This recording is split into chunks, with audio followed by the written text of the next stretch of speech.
महाराणा प्रताप की शौर्य भूमि से आई गार्गी भंडारी का आप सभी को अभिवादन व खम्मा गणी। हिंदी सिनेमा का वह लोकप्रिय संवाद तो आप सभी ने सुना होगा, अब तेरा क्या होगा रे कालिया। सरदार, मैंने आपका नमक खाया है।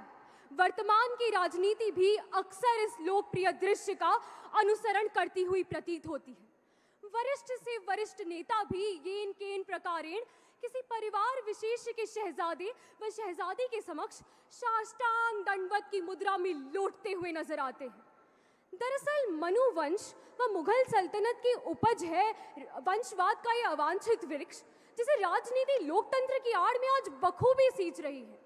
800 वर्ष की उस गुलामी और तानाशाही के ऊपर जब लोकतंत्र का पूर्ण विराम था, तो फिर आज वही लोकतंत्र अधिनायकवादी प्रवृत्तियों के कटघरे में क्यों है? युवा हो या बुजुर्ग, धुरंधर हो या नौसिखिए, आजकल सभी नेताओं यही फिराक में रहते हैं कि वे किसी स्थापित राजनैतिक परिवार की कृपा पात्र बन जाएं और उनकी राजनैतिक नैया पार लग जाए। क्या यही है जनता का, जनता के लिए व जनता द्वारा संचालित लोकतंत्र? यदि यही लोकतंत्र है तो फिर राजतंत्र में क्या बुराई थी? दरअसल लोकतंत्र का केंद्र सामाजिक व आर्थिक सुधारों पर होना चाहिए, लेकिन ये वंशवाद का कीड़ा है ना, वो अधिकारों, अवसरों व सत्ता संसाधनों को वंश मात्र तक सीमित रखने का कुचक्र रचता रहता है। मान्यवर, जरा कल्पना कीजिए कि कोई रोज रोज जी तोड़ मेहनत करे, निजी सुख सुविधाओं की तिलांजलि देकर निर्धारित निर्वहन कर्तव्यों का देह को ही जीवन का एकमात्र संकल्प माने, लेकिन मलाई कोई और चट कर जाए।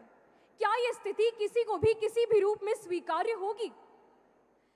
5 सितारा अट्टालिकाओं के वातानुकूलित कक्षों में बैठ उन शहजादों को गरीबी और किसानों की बातें तो भरपूर आती है, लेकिन उनको ये नहीं पता होता कि कृषि प्रधान देश में रहकर कि गेहूं और जौ का अंतर क्या है। वे नहीं जानते कि लाल मिर्च उगाई जाती है कि तैयार की जाती है।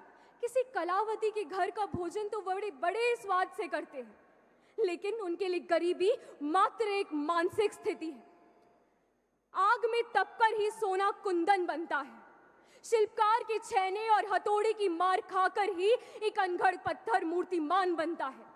वहीं संघर्षों की रपटीली राह पर चलकर एक नेतृत्व सर्वमान्य बनता है। आज इस भाई भतीजावाद वाली सारी परंपराओं को अगर भारत से निकालना है तो लोकतंत्र में आंतरिक लोकतंत्र की भी स्थापना करनी होगी। सभी जनता को जागरूक होकर गलत नीतियों व नेताओं का पुरजोर विरोध करना होगा, भले ही वे किसी राजनीतिक परिवार से क्यों ना हो। योग्यता, कर्मठता व क्षमता से के आधार पर पीढ़ियों का सत्ता की सीढ़ी पर चढ़ना गलत नहीं है, लेकिन यदि पहली किलकारी से ही विधानसभा और संसद का टिकट मिल जाए या सारे राजनीतिक फैसले फैमिली गेट टुगेदर्स में हो रहे हो, तो ये कहाँ की समता स्थापित करता है? बिना किसी राजनीतिक पृष्ठभूमि में आए राजनीतिक युवाओं को मेरा ये संदेश है, यदि सूरज जैसा बनना है तो सूरज जैसा जलना होगा। नदियों समान आदर पाना है तो पर्वत छोड़ निकलना होगा। हम आदम के बेटे हैं, हम क्यों सोचे कि राह सरल होगी? अरे हम आदम के बेटे हैं, हम क्यों सोचे कि राह सरल होगी? वक्त लगेगा ज्यादा, लेकिन संघर्ष जरूर सफल होगा, संघर्ष जरूर सफल होगा। धन्यवाद। Thank you, Gargi Bhandari. Moving on, I request my technical team to please play a short film on life and work of eminent speaker, Honorable Member of Parliament, Rajya Sabha, Punjab, Aam Aadmi Party, and National Spokesperson and National Executive Member, Aam Aadmi